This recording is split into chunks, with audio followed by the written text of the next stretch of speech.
ಮಿಥುನ ರಾಶಿ ಮಿಥುನ ಲಗ್ನದ ಮಹನೀಯರಿಗೆ ನಮಸ್ಕಾರ. ಐ ಹೋಪ್ ನೀವೆಲ್ಲ ಚೆನ್ನಾಗಿದ್ದೀರಾ ಅಂತ. ನಾನು ಕೂಡ ಚೆನ್ನಾಗಿದ್ದೀನಿ. ನಿಮ್ಮ ಲಗ್ನಕ್ಕೆ ನಿಮ್ಮ ರಾಶಿಗೆ ಮಾರ್ಚ್ ತಿಂಗಳು ಹೇಗಿದೆ ಅಂತ ನೋಡ್ತಾ ಇದ್ದೀವಿ. ಮಾರ್ಚ್ 2ನೇ ತಾರೀಕು ಪೂರ್ವಭಾದ್ರ ನಕ್ಷತ್ರದಲ್ಲಿ ಶುಕ್ರ ಮೀನ ರಾಶಿಗೆ ಎಂಟ್ರಿಯನ್ನು ಪಡಿತಾರೆ. ಶುಕ್ರನಿಗೆ ಅದು ಉಚ್ಚ ಸ್ಥಾನ, ನಿಮಗೆ ಅದು ಕರ್ಮಸ್ಥಾನ. ಅಲ್ಲಿ ಶನಿ ಮಹಾತ್ಮರಿದ್ದಾರೆ, ಇನ್ನೂ ತುಂಬ ದಿನ ಅಲ್ಲೇ ಇರ್ತಾರೆ. ಇಲ್ಲಿ ಶುಕ್ರ ಮತ್ತು ಶನಿಯ ಯುತಿ ಆಯಿತು. ಅದೇ ರೀತಿ ನಿಮ್ಮ ಲಗ್ನದಲ್ಲಿ ಗುರು ನೇರ ಸಂಚಾರವನ್ನು 11ನೇ ತಾರೀಕು ಶುರು ಮಾಡ್ತಾರೆ. ಇನ್ನು ನಿಮ್ಮ 3ನೇ ಮನೆಯಲ್ಲಿ ಕೇತುವಿನ ಸಂಚಾರ ಇದೆ. 9ನೇ ಮನೆಯಲ್ಲಿ ರಾಹು, ಬುಧ, ಶುಕ್ರ, ರವಿಯ ಸಂಚಾರ 14ನೇ ತಾರೀಕುವರೆಗೂ ಇರುತ್ತೆ. 14ನೇ ತಾರೀಕು ನಂತರ ರವಿ ಕುಂಭರಾಶಿಯಿಂದ ಮೀನರಾಶಿಗೆ ಬರ್ತಾರೆ. ಸೊ ಮೀನರಾಶಿ ನಿಮ್ಮ ಕರ್ಮಸ್ಥಾನ. ಅಲ್ಲಿ ರವಿ, ಶುಕ್ರ ಮತ್ತು ಶನಿ ಯುತಿಯಾಗುತ್ತೆ. ರವಿ ಜೊತೆ ಗ್ರಹಗಳು ಸೇರಿಕೊಂಡಾಗ, ಅಂದರೆ ಬೇರೆ ಗ್ರಹಗಳು ಸೇರಿಕೊಂಡಾಗ ಅಸ್ತರಾಗ್ತಾರೆ, ಅಂದರೆ ಡಿಗ್ರಿ ವೈಸ್ ಹತ್ರ ಇದ್ದಾಗ. ಆದರೆ ಶುಕ್ರ ಉಚ್ಚ ಸ್ಥಾನದಲ್ಲಿ ಕುಂತಿರೋದ್ರಿಂದ ಡೆಫಿನೆಟ್ಲಿ ಅವ್ರು ಕೊಡುವ ಫಲಗಳನ್ನು ಕಡಿಮೆ ಮಾಡಲ್ಲ. ಬಟ್ ನಿಮ್ಮ ಒಳಗಡೆನ ವಿಚಾರ, ನಿಮ್ಮ ಪ್ರೀತಿ ಹೊರಗಡೆ ಜಗತ್ತಿಗೆ ಗೊತ್ತಾಗಲ್ಲ.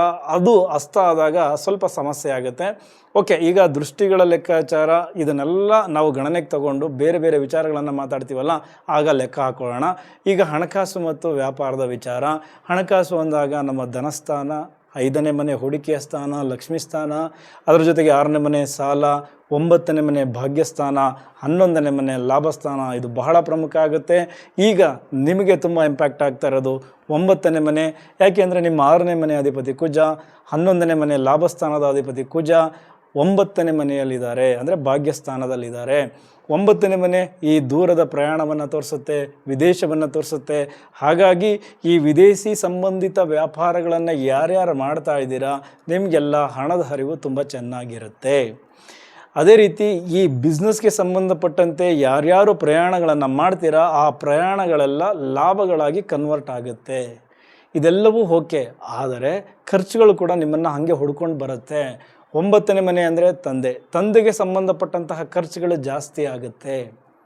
ಅದೇ ರೀತಿ ಗುರು ನಿಮಗೆ ಲಗ್ನದಲ್ಲೇ ಇದ್ದು ನಿಮ್ಮ 9ನೇ ಮನೆಯನ್ನು ನೋಡ್ತಾ ಇರೋದ್ರಿಂದ ನೀವು ಈ ಧಾರ್ಮಿಕ ಕ್ಷೇತ್ರಗಳಿಗೆ ಭೇಟಿ ಕೊಡ್ತೀರಾ, ಪೂಜೆ ಪುನಸ್ಕಾರಗಳಲ್ಲಿ ಭಾಗಿಯಾಗ್ತೀರಾ, ತೀರ್ಥಯಾತ್ರೆಗಳನ್ನು ಹಮ್ಮಿಕೊಳ್ತೀರಾ. ಅದಕ್ಕೆ ಖರ್ಚುಗಳು ಜಾಸ್ತಿ ಆಗುತ್ತೆ. ಇದರ ಜೊತೆಗೆ ಆನ್ಲೈನ್ ದೋಖಗಳು ನಿಮ್ಮನ್ನು ಹುಡ್ಕೊಂಡು ಬರ್ತದೆ. ಹನಿ ಟ್ರ್ಯಾಪ್, ಮನಿ ಟ್ರ್ಯಾಪ್, ಈ ಥರದ ಪ್ರಸಂಗಗಳು ಎದುರಾಗುತ್ತೆ. OTPಗಳನ್ನು ಸೆಂಡ್ ಮಾಡಬೇಡಿ. ಯಾವುದೋ ಲಿಂಕ್ಗಳನ್ನು ಕ್ಲಿಕ್ ಮಾಡಿ ನಿಮ್ಮ ಖಾತೆಯಲ್ಲಿರುವ ಹಣಗಳನ್ನು ಕಳೆದುಕೊಳ್ಳಬೇಡಿ. ಈ ವಿಚಾರದಲ್ಲಿ ತುಂಬ ಎಚ್ಚರಿಕೆಗಳನ್ನು ತೆಗೆದುಕೊಳ್ಳಲೇಬೇಕು. ಅದೇ ರೀತಿ ನಿಮ್ಮ ಹೂಡಿಕೆಯ ಸ್ಥಾನ 5ನೇ ಮನೆ, 5ನೇ ಮನೆಯ ಅಧಿಪತಿ ಶುಕ್ರ 10ನೇ ಮನೆಯಲ್ಲಿ ಉಚ್ಚ ಸ್ಥಾನದಲ್ಲಿ ಕುಂತಿರೋದ್ರಿಂದ, ಶನಿ ಜೊತೆಯಾಗಿರೋದ್ರಿಂದ ನೀವು ಲಾಂಗ್ ಟರ್ಮ್ ಇನ್ವೆಸ್ಟ್ಮೆಂಟ್ ಬಗ್ಗೆ ಯೋಚನೆ ಮಾಡಬೇಕೇ ಹೊರತು ಶಾರ್ಟ್ ಟರ್ಮ್ ಇನ್ವೆಸ್ಟ್ಮೆಂಟ್ ಬಗ್ಗೆ ಯೋಚನೆ ಮಾಡಬಾರದು. ರಾಹು ಅತಿಯಾದ ಆಸೆಯನ್ನು ತೋರಿಸ್ತಾರೆ, ಕುಜ ಆತುರದ ನಿರ್ಧಾರಗಳನ್ನು ತೋರಿಸ್ತಾರೆ. 9ನೇ ಮನೆಯಲ್ಲಿ ಕೂತ್ಕೊಂಡು ನೀವು ಇವತ್ತು ಹೂಡಿಕೆ ಮಾಡಿ ನಾಳೆ ಡಬಲ್ ಮಾಡಿಬಿಡೋಣ, ಶ್ರೀಮಂತರಾಗ್ಬಿಡೋಣ, ಈ ಥರದ ಆಲೋಚನೆಯಲ್ಲಿ ಶೇರಲ್ಲಿ ಇನ್ವೆಸ್ಟ್ಮೆಂಟ್ ಮಾಡೋದು ಅಥವಾ ಇನ್ಯಾವುದೋ ಗ್ಯಾಮ್ಲಿಂಗಲ್ಲಿ ಇನ್ವೆಸ್ಟ್ಮೆಂಟ್ ಮಾಡೋದು, ಇದೆಲ್ಲ ಮಾಡಿದ್ರೆ ಹಣವನ್ನು ಕಳೆದುಕೊಳ್ತೀರಾ. ಸೊ ಶುಕ್ರ ಉಚ್ಚ ಸ್ಥಾನದಲ್ಲಿದ್ದಾಗ ಚಿನ್ನದ ಮೇಲೆ ಇನ್ವೆಸ್ಟ್ಮೆಂಟ್ ಮಾಡಿ, ಬೆಳ್ಳಿಯ ಮೇಲೆ ಇನ್ವೆಸ್ಟ್ಮೆಂಟ್ ಮಾಡಿ, ಶನಿ ಇದ್ದರೆ ಭೂಮಿಯ ಮೇಲೆ ಇನ್ವೆಸ್ಟ್ಮೆಂಟ್ ಮಾಡಿ, ಮುಂದೆ ಅದು ಹೆಚ್ಚಿನ ಲಾಭವಾಗುತ್ತೆ. 10ನೇ ಮನೆಯಲ್ಲಿ ಶುಕ್ರ ಇರೋದ್ರಿಂದ ನಿಮ್ಮ ಮನೆಯ ಹೆಣ್ಣು ಮಕ್ಕಳ ಹೆಸರಲ್ಲಿ ಬಿಸ್ನೆಸ್ ಮಾಡಿ, ಹೂಡಿಕೆಯನ್ನು ಮಾಡಿ, ಅದು ಹೆಚ್ಚು ಲಾಭವನ್ನು ತಂದುಕೊಡುತ್ತೆ. ಇನ್ನು ಯಾವ್ಯಾವ ಇಂಡಸ್ಟ್ರಿಯಲ್ಲಿ ಹೆಚ್ಚು ಹಣ ಗಳಿಸ್ಬೋದು, 10ನೇ ಮನೆಯಲ್ಲಿ ಶುಕ್ರ ಉಚ್ಚ ಸ್ಥಾನದಲ್ಲಿರೋದ್ರಿಂದ ಡೆಫಿನೆಟ್ಲಿ ಸಿನಿಮಾ ಕ್ಷೇತ್ರದಲ್ಲಿರೋರಿಗೆ ಹೆಚ್ಚಿನ ಲಾಭ ಇದೆ. ಮೀಡಿಯಾ, ಅದು ಪ್ರಿಂಟ್ ಮೀಡಿಯಾ ಇರ್ಬೋದು, ಎಲೆಕ್ಟ್ರಾನಿಕ್ ಮೀಡಿಯಾ ಇರ್ಬೋದು, ಸೋಷಿಯಲ್ ಮೀಡಿಯಾ ಇರ್ಬೋದು, ಯೂಟ್ಯೂಬ್ ಇರ್ಬೋದು, ಇಲ್ಲಿ ಯಾರ್ಯಾರು ಇನ್ವಾಲ್ವ್ ಆಗಿದ್ದೀರಾ ನಿಮಗೆಲ್ಲ ಹಣ ಗಳಿಕೆ ಜಾಸ್ತಿ ಆಗುತ್ತೆ. ಅದೇ ರೀತಿ ಇವೆಂಟ್ ಮ್ಯಾನೇಜ್ಮೆಂಟ್, ಇಂಟೀರಿಯರ್ ಡಿಸೈನ್, ಈ ಹೋಟೆಲ್, ಈ ಬ್ಯೂಟಿ ಸಂಬಂಧಪಟ್ಟಂತಹ ಏನು ವ್ಯಾಪಾರ ಮಾಡ್ತಾ ಇರೋರು, ಚಿನ್ನ ಬೆಳ್ಳಿ ವ್ಯಾಪಾರ ಮಾಡ್ತಾ ಇರೋರು, ನಿಮ್ಮೆಲ್ಲರಿಗೂ ಹಣ ಗಳಿಕೆ ಜಾಸ್ತಿ ಇದೆ. ತರಕಾರಿ ವ್ಯಾಪಾರಿಗಳಿಗೂ, ಹಣ್ಣಿನ ವ್ಯಾಪಾರಿಗಳಿಗೂ ಈ ಶುಕ್ರ ರೆಪ್ರೆಸೆಂಟ್ ಮಾಡುವಂತಹ ಎಲ್ಲ ಬಿಸ್ನೆಸ್ಗಳು ಮಾರ್ಚ್ ತಿಂಗಳಲ್ಲಿ ಹೆಚ್ಚು ಕ್ಲಿಕ್ ಆಗುತ್ತೆ. ಇನ್ನು ಕಂಪನಿಯ ವಿಚಾರಕ್ಕೆ ಬಂದರೆ 10ನೇ ಮನೆಯಲ್ಲಿ ಉಚ್ಚ ಶುಕ್ರ ಕುಂತಿರೋದ್ರಿಂದ ಒಳ್ಳೊಳ್ಳೆ ಕ್ರಿಯೇಟಿವ್ ಐಡಿಯಾಗಳು ನಿಮ್ಮ ತಲೆಗೆ ಬರ್ತಾ ಇದ್ದಾವೆ. ಈಗ ಅದನ್ನು ನೀವು ಬ್ರ್ಯಾಂಡಿಂಗ್ ಮಾಡ್ಕೊಳ್ಳಿಕ್ಕೆ ಉಪಯೋಗಿಸ್ಕೊಳ್ಬೇಕು. ನೀವು ಮಾರ್ಕೆಟಿಂಗ್ ಕಡೆ ಗಮನ ಕೊಡಿ, ಡಿಜಿಟಲ್ ಮಾರ್ಕೆಟಿಂಗ್ನ ಬಳಸ್ಕೊಳ್ಳಿ. ನಿಮ್ಮ ಕಂಪನಿ ನಿಮ್ಮ ಎದುರಾಳಿಗಳನ್ನು ಹಿಂದಿಕ್ಕಿ ಮುಂದೆ ಹೋಗುತ್ತೆ, ಒಳ್ಳೆ ಬ್ರ್ಯಾಂಡ್ ಆಗುತ್ತೆ. ನಿಮಗೆ 7ನೇ ಮನೆಗೆ ಗುರುವಿನ ದೃಷ್ಟಿ ಇರೋದ್ರಿಂದ ಒಳ್ಳೊಳ್ಳೆ ಪಾರ್ಟ್ನರ್ ಸಿಗ್ತಾರೆ, ಅಥವಾ ಈಗಿರುವ ಪಾರ್ಟ್ನರ್ ನಿಮ್ಗೆ ಇನ್ನೂ ಹೆಚ್ಚು ಸಪೋರ್ಟ್ ಮಾಡ್ತಾರೆ, ನಿಮ್ಮ ಬಿಸ್ನೆಸ್ ಇನ್ನೊಂದು ಹಂತಕ್ಕೆ ಹೋಗುತ್ತೆ. ಇಲ್ಲಿ ಬುಧ ವಕ್ರಿಯಾಗಿದ್ದಾರೆ, ಅವರು ನಿಮ್ಮ ಲಗ್ನಾಧಿಪತಿಯಾಗಿರೋದ್ರಿಂದ ನೀವೇ ಹೆಚ್ಚು ತಪ್ಪುಗಳನ್ನು ಮಾಡ್ತೀರಾ.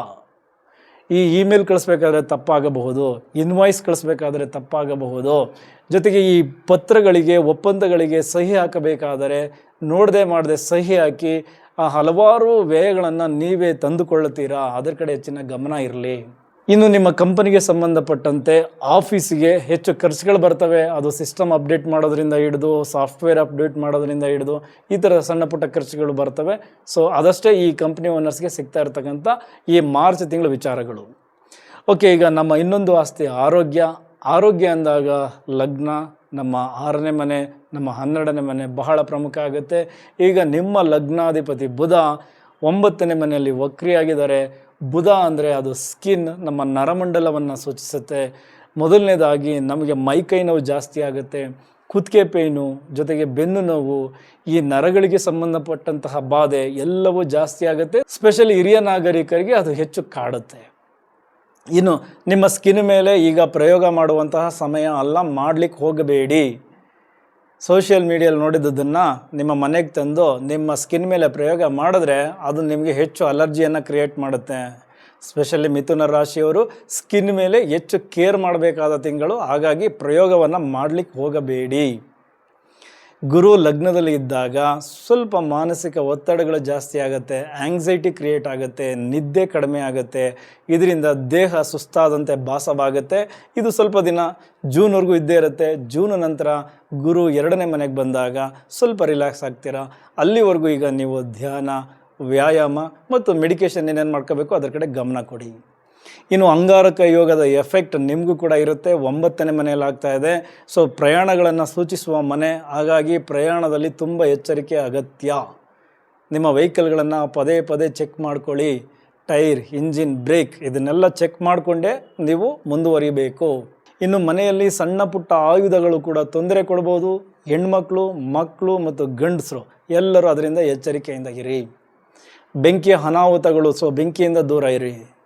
ವಿದ್ಯುತ್ ಅಪಘಾತಗಳು, ಸೊ ವಿದ್ಯುತ್ತಿಂದ ದೂರ ಇರಿ. ಶಾರ್ಟ್ ಸರ್ಕ್ಯೂಟ್ ಆಗ್ಬೋದು. ಮನೆಯಲ್ಲಿ ಸ್ವಿಚ್ ಬೋರ್ಡ್ಗಳು ಸರಿ ಇಲ್ಲ ಅಂದರೆ ಈಗಲೇ ಸರಿ ಮಾಡಿಸ್ಬಿಡಿ. ಓಕೆ, ಇದೆಲ್ಲ ನೀವು ಎಚ್ಚರಿಕೆಗಳನ್ನು ತೆಗೆದುಕೊಳ್ಬೇಕು. ದೇಹ ಸ್ವಲ್ಪ ಹೀಟ್ ಆಗುತ್ತೆ, BP ಜಾಸ್ತಿ ಆಗುತ್ತೆ, ಹಾಗಾಗಿ ಅದರ ಕಡೆಯೂ ಕೂಡ ಗಮನ ಕೊಡಿ. ಮೆಡಿಕೇಷನ್ ಮಾಡ್ಕೊಳ್ಳಿ, ಚೆನ್ನಾಗಿ ನೀರು ಕುಡೀರಿ, ದೇಹದ ಉಷ್ಣತೆಯನ್ನು ಸಮತೋಲನದಲ್ಲಿ ಇಟ್ಕೊಳ್ಳಿ. ಇದಿಷ್ಟು ಆರೋಗ್ಯಕ್ಕೆ ಸಂಬಂಧಪಟ್ಟಂತಹ ವಿಚಾರ. ಈಗ ಪ್ರೀತಿ, ಪ್ರೇಮ, ಗಂಡ ಹೆಂಡತಿ. ಎಸ್, ಶುಕ್ರ ಉಚ್ಚ ಸ್ಥಾನದಲ್ಲಿ ಕೂತಿದ್ದಾರೆ. ಅದು ನಿಮ್ಮ 5ನೇ ಮನೆಯ ಅಧಿಪತಿ. ಈ ಪ್ರೀತಿ, ಪ್ರೇಮ, ರೊಮ್ಯಾನ್ಸ್ ಹೇಳುವ ಮನೆ, ಅಲ್ಲಿ ಅಧಿಪತಿ ಶುಕ್ರ ಉಚ್ಚ ಸ್ಥಾನದಲ್ಲಿ ಕುಂತಿರೋದ್ರಿಂದ ಈಗ ಪ್ರೀತಿ ಪ್ರೇಮದ ಉತ್ತುಂಗದಲ್ಲಿದ್ದೀರಾ. ಪರಸ್ಪರ ಆಕರ್ಷಣೆಗಳು ಜಾಸ್ತಿ ಆಗಿದೆ, ಸುತ್ತಾಟ, ರೊಮ್ಯಾನ್ಸ್ ಎಲ್ಲವೂ ಚೆನ್ನಾಗಿದೆ. ಈಗ ನಿಮ್ಮ ಪ್ರೀತಿಯನ್ನು ಇನ್ನೊಂದು ಹಂತಕ್ಕೆ ತೆಗೆದುಕೊಂಡು ಹೋಗುವ ಸಮಯ. ಯಾಕೆಂದರೆ ನಿಮ್ಮ 7ನೇ ಮನೆಗೆ ಗುರುವಿನ ದೃಷ್ಟಿ ಇದೆ. ನೀವು ಈಗ ದಂಪತಿಗಳಾಗಬಹುದು, ನಿಮ್ಮ ಮನೆಯವರನ್ನು ಒಪ್ಪಿಸಬಹುದು. ಇದೆಲ್ಲ ಪಾಸಿಟಿವ್ ವಿಚಾರ. ಆದರೆ ನಿಮ್ಮ ಲಗ್ನಾಧಿಪತಿ ಬುಧ ವಕ್ರಿಯಾಗಿರೋದ್ರಿಂದ ಸಣ್ಣ ಪುಟ್ಟ ವಿಚಾರಗಳಿಗೂ ದೊಡ್ಡ ಜಗಳ ಮಾಡ್ಕೊಳ್ತೀರಾ, ಓವರ್ ಥಿಂಕ್ ಮಾಡ್ತೀರಾ, ಅನುಮಾನಗಳನ್ನು ನೀವೇ ಕ್ರಿಯೇಟ್ ಮಾಡ್ತೀರಾ. ಸ್ವಲ್ಪ ಸ್ವತಂತ್ರ ಕೊಡಿ. ಬೇರೆಯವ್ರ ಹತ್ರ ಮಾತಾಡೋ ತಕ್ಷಣ ಅವರು ಕೆಟ್ಟವರಲ್ಲ, ಮೆಸೇಜ್ಗೆ ರಿಪ್ಲೈ ಮಾಡೋ ತಕ್ಷಣ ಅವರು ಕೆಟ್ಟವರಲ್ಲ. ಸೊ ನೀವು ಓವರ್ ಥಿಂಕ್ ಮಾಡೋದನ್ನು ಬಿಟ್ಟರೆ ನಿಮ್ಮ ಪ್ರೀತಿ ತುಂಬ ಚೆನ್ನಾಗಿದೆ. ಅದನ್ನು ಇನ್ನೊಂದು ಹಂತಕ್ಕೆ ತಗೊಂಡೋಗಿ ದಂಪತಿಗಳಾಗಿ ಈ ಪ್ರೀತಿ ಪ್ರೇಮವನ್ನು ಎಂಜಾಯ್ ಮಾಡಿ. ಓಕೆ, ಇನ್ನು ಹೊಸದಾಗಿ ನೀವು ಯಾರಿಗಾದ್ರೂ ಪ್ರಪೋಸ್ ಮಾಡಬೇಕು ಅಂದ್ಕೊಂಡಿದ್ರೆ ಈಗ ನಿಮಗೆ ಸಿಗ್ತಾ ಇರುವ ಪ್ರೇಮಿ ನಿಜವಾಗ್ಲೂ ಒಳ್ಳೆಯ ಪ್ರೇಮಿ. ಯಾಕೆಂದರೆ ಶನಿ ಜೊತೆ ಆಗಿದ್ದಾರೆ. ಶನಿ ಜೊತೆ ಆಗಿದ್ದಾಗ ಶಿಸ್ತುಬದ್ಧ ಪ್ರೇಮಿಯೇ ಸಿಗಬೇಕು.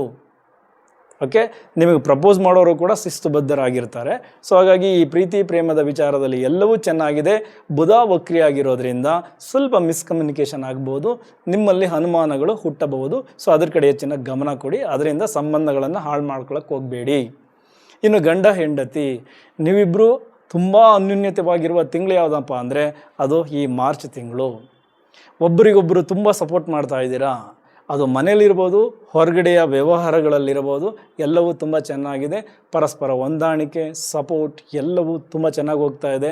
ಅದರ ಜೊತೆಗೆ ಪ್ರೀತಿ ಪ್ರೇಮ ಪ್ರಣಯ ನಿಮ್ಮ ಬದುಕಿನಲ್ಲೂ ತುಂಬ ಚೆನ್ನಾಗಿ ನಡೀತಾ ಇದೆ. ಸೊ ನೀವು ಎಚ್ಚರಿಕೆಯಲ್ಲಿರಬೇಕಾಗಿರೋದು ಬುಧ ವಕ್ರಿ ಆಗಿರೋದ್ರಿಂದ ಹಳೆಯ ವಿಚಾರಗಳನ್ನು ಕೆದಕಿ ಗಲಾಟೆಯನ್ನು ಮಾಡಿಕೊಳ್ಳಬೇಡಿ. ಸಣ್ಣ ಪುಟ್ಟ ಅನುಮಾನಗಳನ್ನು ದೊಡ್ಡ ಅನುಮಾನಗಳಾಗಿ ಸೃಷ್ಟಿ ಮಾಡಿಕೊಂಡು ನಿಮ್ಮಿಬ್ಬರ ನಡುವೆ ದೊಡ್ಡ ಕಂದಕವನ್ನು ಸೃಷ್ಟಿ ಮಾಡ್ಕೊಳ್ತೀರಾ. ಸೊ ಹಾಗಾಗಿ ಅದರ ಕಡೆ ಹೆಚ್ಚಿನ ಗಮನ ಇರಲಿ. ಉಳಿದಂತೆ ನಿಮ್ಮ ಪ್ರೀತಿ ಪ್ರೇಮ ಗಂಡ ಹೆಂಡತಿಯ ಸಂಬಂಧ ಎಲ್ಲವೂ ಚೆನ್ನಾಗಿರುತ್ತೆ. ಈ ತಿಂಗಳನ್ನು ಎಂಜಾಯ್ ಮಾಡಿ. ಸೊ ಇದಿಷ್ಟು ಗಂಡ ಹೆಂಡತಿ ಪ್ರೀತಿ ಪ್ರೇಮದ ವಿಚಾರ. ಈಗ ಕೋರ್ಟ್ ಕೇಸ್. ಕೋರ್ಟ್ ಕೇಸ್ ಅಂದಾಗ 6ನೇ ಮನೆ ಶತ್ರು. ಈ 6ನೇ ಮನೆಯ ಅಧಿಪತಿ 9ನೇ ಮನೆಯಲ್ಲಿದ್ದಾರೆ. ಸೊ 11ನೇ ಮನೆಯ ಅಧಿಪತಿ ಕುಜ, ಅವರೇ 9ನೇ ಮನೆಯಲ್ಲಿದ್ದಾರೆ. ಇಲ್ಲಿ 2 ಥರದ ವಿಚಾರಗಳಿವೆ. ಮೊದಲ ಭಾಗ, ನಿಮಗೆ ಶತ್ರುಗಳು ತುಂಬ ಆ್ಯಕ್ಟಿವ್ ಆಗಿ ಹೆಚ್ಚು ತೊಂದರೆಯನ್ನು ಕೊಡ್ತಾರೆ. ನಿಮ್ಮ ಕೇಸ್ ಈಗ ಇನ್ನೊಂದು ಕೋರ್ಟ್ಗೆ ವರ್ಗಾವಣೆ ಆಗುತ್ತೆ, ಅಂದರೆ ಹೈಕೋರ್ಟ್ಗೆ ಹೋಗ್ಬೋದು. ಅದಕ್ಕಾಗಿ ಓಡಾಟಗಳು ಜಾಸ್ತಿ ಆಗುತ್ತೆ, ಖರ್ಚುಗಳು ಜಾಸ್ತಿ ಆಗುತ್ತೆ. ನೀವೇ ಹಲವಾರು ಮಿಸ್ಟೇಕನ್ನು ಮಾಡ್ತೀರಾ. ಬುಧ ವಕ್ರಿ ಆಗಿರೋದ್ರಿಂದ ದಾಖಲೆಗಳನ್ನು ಮಿಸ್ ಮಾಡ್ಕೊಳ್ತೀರಾ. ಅಲ್ಲಿ ನಮೂದಿಸಿರುವ ವಿಚಾರಗಳಲ್ಲಿ ತಪ್ಪಾಗಿರುತ್ತೆ. ಸೊ ಎಲ್ಲವನ್ನ ಗಮನಿಸಿ. ಸಣ್ಣ ಸಣ್ಣ ತಪ್ಪುಗಳು ನಿಮಗೆ ದೊಡ್ಡ ಖರ್ಚುಗಳನ್ನು ತಂದುಕೊಡುತ್ತೆ. ಹಾಗೆ ನಿಮ್ಮ ಲಾಯರ್ ಜೊತೆ ನೀವು ಯಾವುದೇ ಸತ್ಯವನ್ನು ಮುಚ್ಚಿಡಬಾರದು. ಮುಚ್ಚಿಡುವ ಪ್ರಯತ್ನ ಮಾಡ್ತೀರಾ, ಅದರಿಂದ ನಿಮಗೆ ಲಾಸ್. ಸೊ ಇದೆಲ್ಲ ಎಚ್ಚರಿಕೆಯನ್ನು ತೆಗೆದುಕೊಳ್ಳಿ. ಗುರುವಿನ ದೃಷ್ಟಿ ನಿಮ್ಮ 9ನೇ ಮನೆಗೆ ಬೀಳುತ್ತೆ. ಸೊ ಹಾಗಾಗಿ ಅಂತಿಮವಾಗಿ ಗೆಲುವು ನಿಮ್ಮ ಕಡೆ ಬರುತ್ತೆ. ಮೊದಲಾಗುವ ತಪ್ಪುಗಳಲ್ಲಿ ಎಚ್ಚರಿಕೆಗಳನ್ನ ತೆಗೆದುಕೊಂಡ್ರೆ ಗುರುವಿನ ದೃಷ್ಟಿಯಿಂದ ಕೇಸ್ ನಿಮ್ಮ ಕಡೆ ಆಗೋ ರೀತಿ ನೀವು ಮಾಡ್ಕೋಬೋದು. ಸೊ ಅದರ ಕಡೆ ಹೆಚ್ಚಿನ ಗಮನ ಇರಲಿ. ಇನ್ನು ನಮ್ಮ ವಕೀಲರು, ಸೊ ವಕೀಲರಿಗೆ ಕರ್ಮಸ್ಥಾನದಲ್ಲಿ ಉಚ್ಚ ಶುಕ್ರ, ಸೊ ತುಂಬ ಹೆಲ್ಪ್ ಮಾಡ್ತಾ ಇದ್ದಾರೆ. ಹೈ ಪ್ರೊಫೈಲ್ ಕೇಸ್ಗಳು ನಿಮ್ಮನ್ನು ಹುಡ್ಕೊಂಡು ಬರ್ತಾ ಇದೆ. ಇದರಿಂದ ನಿಮ್ಮ ಆದಾಯ ಜಾಸ್ತಿ ಆಗ್ತಾ ಇದೆ. ನಿಮ್ಮ ಏನು ಈ ಸ್ಕಿಲ್ ಹೇಗಿದೆ ಅಂದರೆ, ಈಗ ನೀವು ಪ್ರೆಸೆಂಟ್ ಮಾಡ್ತಾ ಇದ್ದಾರಲ್ಲ ವಾದ, ಎಲ್ಲರ ಗಮನ ಸೆಳೀತಾ ಇದೆ. ಕ್ರಾಸ್ ಎಕ್ಸಾಮಿನೇಷನ್ ತುಂಬ ಅದ್ಭುತವಾಗಿ ಮಾಡ್ತಾ ಇದ್ದೀರಾ, ತುಂಬ ಇಂಪ್ರೆಸಿವ್ ಆಗಿದ್ದೀರಾ. ನ್ಯಾಯಾಧೀಶರು ತುಂಬ ಸೂಕ್ಷ್ಮವಾಗಿ ನಿಮ್ಮ ವಾದಗಳನ್ನು ಅಬ್ಸರ್ವ್ ಮಾಡ್ತಾ ಇದ್ದಾರೆ. ಸೊ ಓವರಾಲ್ ಗೌರವ ಪ್ರಾಪ್ತಿ, ಧನಾಗಮನ ಎಲ್ಲವೂ ಚೆನ್ನಾಗಿದೆ. ಆದರೆ ನಿಮ್ಮ ಜೂನಿಯರ್ಸ್ ಮಾಡುವಂತಹ ಸಣ್ಣ ಪುಟ್ಟ ಮಿಸ್ಟೇಕ್ಸಿಂದ, ಎರರ್ಸಿಂದ ನಿಮಗೆ ಕೋರ್ಟ್ ಹಾಲಲ್ಲಿ ಮುಜುಗರ ಆಗಬಹುದು. ಅದರ ಕಡೆ ಹೆಚ್ಚಿನ ಗಮನ ಇರಲಿ. ನೀವು ಕೂಡ ತುಂಬ ತಪ್ಪುಗಳನ್ನು ಮಾಡ್ತೀರಾ. ಸೊ ಹಾಗಾಗಿ 2 ಅಲ್ಲ 3 ಅಲ್ಲ 5 ಬಾರಿ ಯೋಚನೆ ಮಾಡಿ ಒಂದು ಫೈಲ್ನ ಸಬ್ಮಿಟ್ ಮಾಡಬೇಕಾದ್ರೆ ಎಲ್ಲ ಸರಿ ಇದೆಯಾ ಅಂತ. ಸಣ್ಣ ಪುಟ್ಟ ಸ್ಪೆಲ್ಲಿಂಗ್ ಮಿಸ್ಟೇಕು ಕೂಡ ಆಗಬಹುದು ಬುಧ ವಕ್ರಿಯಾಗಿದ್ದಾಗ. ಹಾಗಾಗಿ ಅದರ ಕಡೆ ಹೆಚ್ಚಿನ ಗಮನ ಇರಲಿ. ಉಳಿದಂತೆ ಎಲ್ಲವೂ ಚೆನ್ನಾಗಿದೆ. ಈಗ ನಮ್ಮ ಸರ್ಕಾರಿ ಅಧಿಕಾರಿಗಳು ಮತ್ತು ಪ್ರೈವೇಟ್ ಎಂಪ್ಲಾಯೀಸ್ ಬಗ್ಗೆ ಮಾತಾಡೋಣ. ಸರ್ಕಾರಿ ಅಧಿಕಾರಿಗಳಿಗೆ ಮೊದಲ ಭಾಗ ಅಷ್ಟು ಚೆನ್ನಾಗಿಲ್ಲ. ಯಾಕೆಂದರೆ 9ನೇ ಮನೆಯಲ್ಲಿ ರಾಹು ಬುಧ ಕುಜ ಒಂದಾಗಿದ್ದಾರೆ, ಬುಧ ವಕ್ರಿಯಾಗಿದ್ದಾರೆ. ಮೇಲಧಿಕಾರಿಗಳ ಜೊತೆ ಸಂಘರ್ಷ. ನೀವು ಪ್ರೆಸೆಂಟ್ ಮಾಡುವ ಪ್ರತಿ ಫೈಲಲ್ಲೂ ಏನಾದರೂ ತಪ್ಪುಗಳನ್ನು ಹುಡುಕ್ತಾರೆ, ಮೆಮೋವನ್ನು ಕೊಡ್ತಾರೆ. ವರ್ಗಾವಣೆಯಂತಹ ವಿಚಾರಗಳು ಬರ್ಬೋದು, ಡಿಪ್ರಮೋಷನ್ ಆಗ್ಬೋದು. ಈ ಥರದ್ದೆಲ್ಲ ಸಂಗತಿಗಳು ಮೊದಲ 14 ದಿನ ಎದುರಾಗುತ್ತೆ. ಬಟ್ ನಿಮ್ಮ ಜಾತಕ ಸಪೋರ್ಟ್ ಮಾಡಿ ಆ ಥರದ ತೊಂದರೆಗಳು ಎದುರಾಗಲಿಲ್ಲ ಅಂದರೆ 14ನೇ ತಾರೀಕು ನಂತರ ನಿಮಗೆಲ್ಲವೂ ಚೆನ್ನಾಗಿರುತ್ತೆ. ಯಾಕೆಂದರೆ ರವಿ ನಿಮಗೆ 10ನೇ ಮನೆಗೆ ಬರ್ತಾರೆ, ಕರ್ಮಸ್ಥಾನಕ್ಕೆ ಬರ್ತಾರೆ. ಸೊ ಆಗ ನಿಮಗೆ ನೀವು ಅಂದುಕೊಂಡಂತಹ ಜಾಗಕ್ಕೆ ವರ್ಗಾವಣೆ ಸಿಗುತ್ತೆ, ಬಡ್ತಿನೂ ಆಗುತ್ತೆ, ನಿಮ್ಮ ಮಾತಿಗೆ ಮನ್ನಣೆನೂ ಸಿಗುತ್ತೆ. ಬಟ್ 14 ದಿನ ಇದೆಯಲ್ಲ, ಮೊದಲ 14 ದಿನ, ಸೊ ಅಲ್ಲಿ ನಿಮ್ಮ ಆಫೀಸಿನ ಸಹೋದ್ಯೋಗಿಗಳೇ ನಿಮ್ಮ ವಿರುದ್ಧ ಪಿತೂರಿಯನ್ನು ಮಾಡ್ತಾರೆ. ಈ ಈಗೋ ಕ್ಲೇಸಸ್ ಜಾಸ್ತಿ ಆಗುತ್ತೆ. ಸ್ವಾಭಿಮಾನಕ್ಕೆ ಧಕ್ಕೆ ತರುವಂತಹ ವಿಚಾರಗಳು ಕೂಡ ಜಾಸ್ತಿ ಆಗುತ್ತೆ. ಅದೇ ರೀತಿ ಬುಧ ವಕ್ರಿಯಾಗಿರೋದ್ರಿಂದ ನೀವು ಹಾಕುವಂತಹ ಸಹಿ ನಿಮಗೆ ಹೆಚ್ಚಿನ ತೊಂದರೆಯನ್ನು ತಂದುಕೊಡುತ್ತೆ. ಸೊ ಹಾಗಾಗಿ ಈ ದಾಖಲೆಗಳನ್ನು ಬಹಳ ಕೇರ್ಫುಲ್ಲಾಗಿ ಪರಿಶೀಲನೆ ಮಾಡಬೇಕು. 1 ಅಲ್ಲ 2 ಅಲ್ಲ 3 ಬಾರಿ ಪರಿಶೀಲನೆ ಮಾಡಿ ಸಹಿ ಹಾಕಿ. ಇಲ್ಲ ಅಂದರೆ ಅದರಿಂದ ನಿಮಗೆ ತೊಂದರೆಗಳು ಕಾದಿವೆ. ಸೊ ಸರ್ಕಾರಿ ಅಧಿಕಾರಿಗಳು ತುಂಬ ಎಚ್ಚರಿಕೆಯನ್ನು ತೆಗೆದುಕೊಳ್ಳಿ. ಪ್ರತಿ ಫೈಲನ್ನು ತುಂಬ ಸೂಕ್ಷ್ಮವಾಗಿ ಗಮನಿಸಿ ಸಹಿ ಹಾಕಿ. ಈಗ ಖಾಸಗಿ ಉದ್ಯೋಗಿಗಳು. ಖಾಸಗಿ ಉದ್ಯೋಗಿಗಳಿಗೆ ಕರ್ಮಸ್ಥಾನ 10ನೇ ಮನೆಯಲ್ಲಿ, ಅದು ಶುಕ್ರ ಉಚ್ಚ ಸ್ಥಾನದಲ್ಲಿ ಕುಂತಿರೋದ್ರಿಂದ ಗೌರವ ಪ್ರಾಪ್ತಿಯಾಗ್ತಾ ಇದೆ. ಬಾಸ್ ನಿಮ್ಮ ಕೆಲಸವನ್ನು ಗುರುತಿಸ್ತಾ ಇದ್ದಾರೆ. ನಿಮಗೆ ಸಿಗಬೇಕಾದ ಮನ್ನಣೆ ಸಿಗ್ತಾ ಇದೆ. ಸಂಬಳ ಜಾಸ್ತಿ ಆಗ್ತಾ ಇದೆ.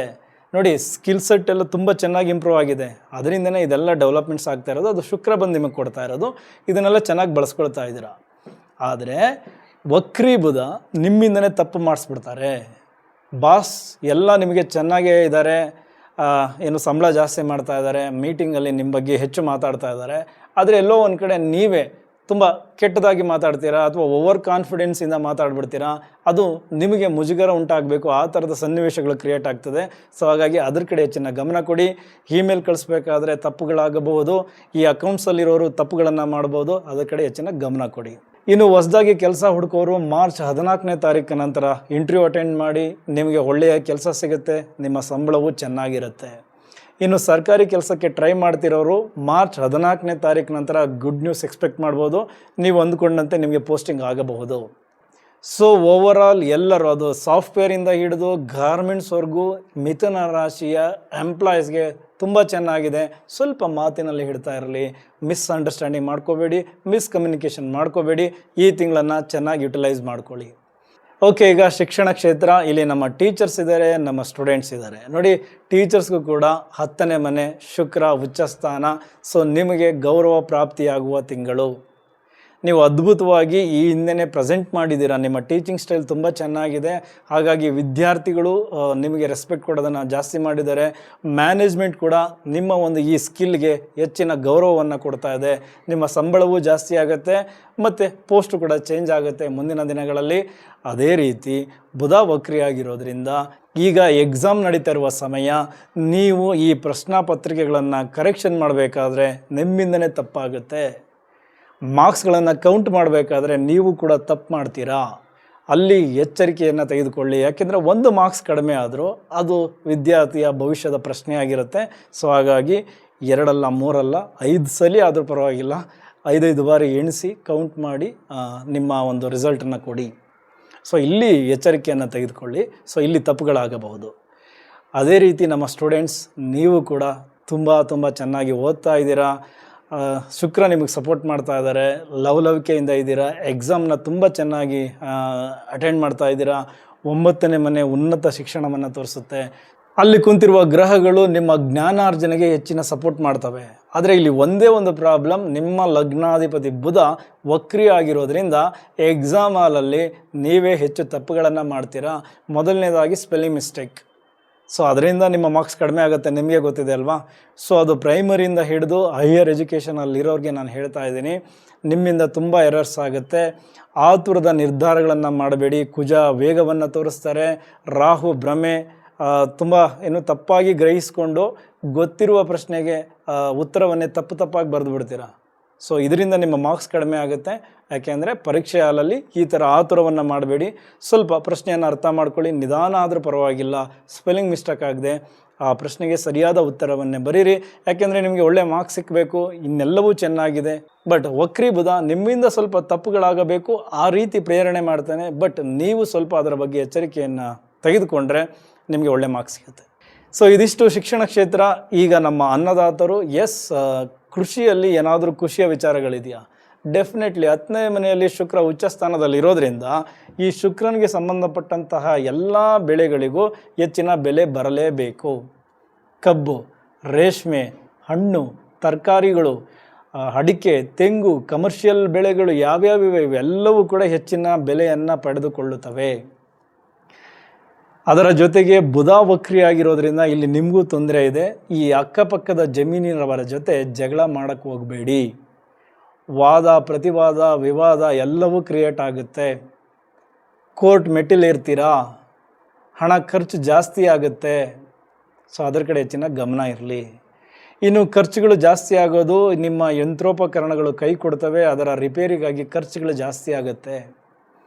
ಇನ್ನು ನಿಮ್ಮ ಬೆಳೆಗಳಿಂದ ಬಂದಂತಹ ಲಾಭವನ್ನು ನಿಮ್ಮ ಹಳೆಯ ಕೃಷಿ ಸಾಲವನ್ನು ತೀರಿಸ್ಕೊಳ್ಳೋದಕ್ಕೆ ಉಪಯೋಗಿಸ್ಕೊಂಡ್ರೆ ಶನಿ ಸ್ವಲ್ಪ ಖುಷಿ ಆಗ್ತಾರೆ, ಮುಂದೆ ಇನ್ನೂ ನಿಮಗೆ ಹೆಚ್ಚಿನ ಲಾಭವನ್ನು ಅವರು ಕೊಡ್ತಾರೆ. ಸೊ ಇದಿಷ್ಟು ಕೃಷಿ ಕ್ಷೇತ್ರದಲ್ಲಿ ನೀವು ತೆಗೆದುಕೊಳ್ಳಬೇಕಾದ ಎಚ್ಚರಿಕೆಗಳು. ಸೊ ಓವರಾಲ್ ಮಿಥುನ ರಾಶಿಯವರಿಗೆ ಮಾರ್ಚ್ ತಿಂಗಳು ತುಂಬ ಚೆನ್ನಾಗಿದೆ. ನೀವು ಹೇಗೆ ಬಳಸ್ಕೊಳ್ತೀರಾ ಅನ್ನೋದ್ರ ಮೇಲೆ ಅದು ಡಿಪೆಂಡ್ ಆಗುತ್ತೆ. ಸೊ ವಕ್ರಿ ಬುಧ ಮಾತ್ರ ನಿಮ್ಮಿಂದ ಹಲವಾರು ತಪ್ಪುಗಳನ್ನು ಮಾಡಿಸ್ತಾರೆ. ಸೊ ಅದ್ರ ಕಡೆ ಹೆಚ್ಚಿನ ಗಮನ ಇರಲಿ. ಸೊ ನಿಮ್ಮೆಲ್ಲರಿಗೂ ಒಳ್ಳೆಯದಾಗಲಿ. ಮುಂದಿನ ವಿಡಿಯೋದಲ್ಲಿ ಮತ್ತೆ ಸಿಗೋಣ. ಇಲ್ಲಿವರೆಗೂ ವಿಡಿಯೋ ನೋಡಿದ್ದಕ್ಕೆ thank you very much. Thank you.